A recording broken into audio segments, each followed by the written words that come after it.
கும்பராசி அவிட்ட நட்சத்திரம். கடன் பிரச்சனை தீருமா? பண வரவு உண்டா? அப்படின்ற ஒரு கேள்வி. இப்போ பொதுவா கும்பராசி அவிட்ட நட்சத்திரம் அப்படின்னு வரும்போது, நீங்க மேஜரா ஒரு நெகட்டிவ எடுத்துக்கோங்க. உங்களுக்கு 7:30 சனி ஓடிக்கிட்டு இருக்கு.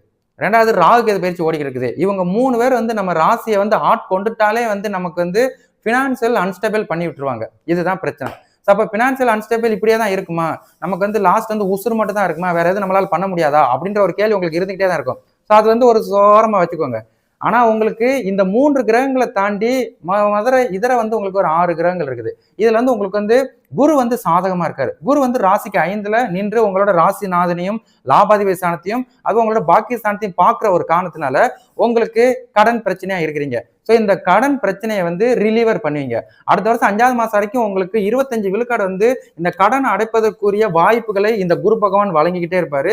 அவர் உங்களை அடுத்த கட்டத்துக்கு நகர்த்தி கொண்டு வந்துகிட்டே இருப்பாரு. அதனால அதெல்லாம் கடன் நம்ம வாங்கிட்டோம், ஒரு கஷ்ட காலத்துக்கு நம்ம வாங்கணும், அதை நீங்க கண்டிப்பா அடைச்சிட்டு மறுபடியும் ஒரு நல்ல பேரோட வாழ்வதற்குரிய விஷயத்தை இவர் உங்களுக்கு ஏற்படுத்துவார். அதனால நீங்க கவலைப்படுத்தல. அப்போ உங்களோட போக்கஸ் ஃபுல்லா வேலை உண்டு. நம்ம ஏதாவது செய்யறது, பிசினஸா இருக்கட்டும், வியாபாரமா இருக்கட்டும், ஏதாவது செஞ்சு நீங்க மல்லு கட்டி முன்னேறி வர்றதுக்குரிய விஷயத்தை இவங்க ஏற்படுத்துவாங்க. அதுக்குரிய மனதைரியத்தை இந்த குரு உங்களுக்கு ஏற்படுத்திட்டே இருப்பாரு. சரிங்களா? இது போக உங்களுக்கு கிரகங்கள் வேற இதுல வேற மாறி மாறி வந்துகிட்டே இருக்கும். யாரு அப்படின்னா செவ்வாய், சூரியன், புதன், அதுபோல் சுக்கிரன். இந்த 4 கிரகங்கள் வேற உங்களுக்கு எப்படி இருக்கிறாங்க அப்படின்றத பார்த்தோம்னா, இன்னைக்கு டேட்டுக்கு உங்களுக்கு ராசிக்கு 7ல செவ்வாய்.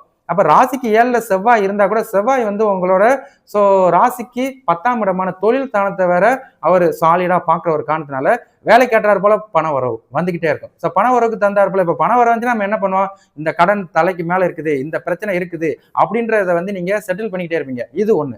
அதே உங்களுக்கு உங்களோட தொழில் ஸ்தானத்தை சுக்கிரன் வேற இன்னைக்கு ஆட்சி பெற்று அவர் வேற 7ஆம் பார்வையா இந்த கும்பராசியோட தொழில் ஸ்தானத்தையும் பாக்குறாரு. அப்போ பண வரவு 2வது ஆப்ஷன் இருக்குது. அப்ப செவ்வாய்க்கு ஒரு 10%, சுக்கிரனுக்கு ஒரு 10%, 20% பண வரவுக்குரிய வாய்ப்புகள் இருக்குது. சரிங்களா?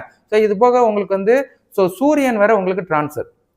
அப்ப ராசிக்கு உங்களுக்கு 5ல இருந்த சூரியன் இப்ப ராசிக்கு 6ல சத்ருஸ்தானத்துக்கு வரப்போறாரு. எப்ப? இந்த மாசம் 16ஆம் தேதி. அப்ப இந்த சத்ருஸ்தானத்துல வர்ற சூரிய பகவான் உங்களோட சத்ருஸ்தானத்துல இருந்து அது உங்களோட விரையாதிபதி ஸ்தானத்தை வேற 7ஆம் பார்வையா பாக்குறாரு. அப்ப உங்களுக்கு எதிர்பாராத பண வரவுகள் இது வரைக்கும் தலைக்கு மேல இருந்துச்சு பாத்தீங்களா, அதை கண்டிப்பா கொஞ்சம் கொஞ்சமா அடைச்சு முடிச்சிருவீங்க. இது ஒரு பிளஸ்ஸா இருக்குது. இப்ப இதுக்கப்புறம் நீங்க என்ன பண்ண போறீங்க அப்படின்னா, இந்த சனியை விட்டுருங்க, ராகு கேது பயிற்சி விட்டுருங்க, மற்ற இதர கிரகங்கள் உங்களுக்கு சாதகமான அமைப்பை ஏற்படுத்த போறாங்க. அப்ப இந்த மாசம் வேலைக்கு ஏற்றார் போல, வியாபாரத்துக்கு ஏற்றார் போல, உங்களோட நாலேஜுக்கு தகுந்தார் போல பண வரவுகள் இன்கம் பேசஸ் எல்லாம் பர்ஃபெக்டா இருக்கும். இப்போ இன்கம் பேசஸ் வர ஆரம்பிச்சுன்னா கொஞ்சம் கொஞ்சமா கடனை அடைச்சிருங்க, ஃபேமிலியை பார்த்துக்கோங்க, அடுத்த கட்டத்துக்கு நகரத்துக்குரிய விஷயத்த ஃபாலோ பண்ணுங்க.